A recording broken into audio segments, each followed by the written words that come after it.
মানুষ কতটা বদমাশ, কতটা নির্লজ্জ হলে এমন হয়। কেন এই কথাটা বলছি অবশ্যই বলবো, তার আগে ভিডিওটা তোমরা দেখো আর লাস্ট অবধি দেখো, বুঝতে পারবে।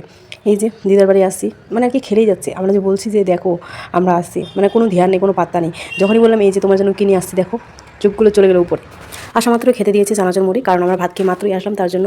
আর এই যে কত বদমাশ করছিল, তারপরে দেখো পায়খানা করতে গেছে ঠিক আছে, কিন্তু ওই গ্রিলের উপরে উঠছে, তারপর পরে মাথা ফাটিয়ে দিয়েছে। মানে একটুই গেছে, কিন্তু তার ছোটো বাচ্চা। আর দেখো তারপরে নাটক করছে, একটা কাপড় দিয়েছে, ও মানে রাখবেও না, আর শুনে হাসতেছে না। এরপরে দেখো আর মানে আর কি বোঝা যাবে না যে ওর মাথা ফেটেছে বা ওকে লেগেছে, ওর কষ্ট হয়েছে। এই জন্যই বললাম কতটা বদমাশ, কতটা নির্লজ্জ হলে মানুষ এরকম হয়। তোমরা কেউ একে দেখলে বুঝতে পারবে না। আরও আমি বলছিলাম যে একটু ভিডিও করে দেখি মাথাটা, বলছি এক্ষুনি তো ভিডিও করলে আবার কি করতে হবে। এত ঢং করে কথাটা বলেছে যে কী বলবো, মানে এই যে নিজে নিজে আবার দেখাচ্ছে, মানে বসে বসে নাটক করছে। এরপরে আবার কাণ্ড করেছে, তোমরা সেটা দেখো।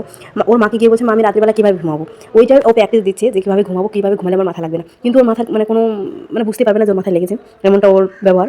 আর এই যে মানে কি দেখছে, আর এই কাপড়টা মানে কি রক্ত লেগেছে। আর তখন আমরা বলছিলাম চল যাই কুল খেতে যাই, না না আমি যাবো না, কুল খেতে গেলে আমার শরীর খারাপ করবে। তোমরাই বলো কতটা ঢং করতে পারে।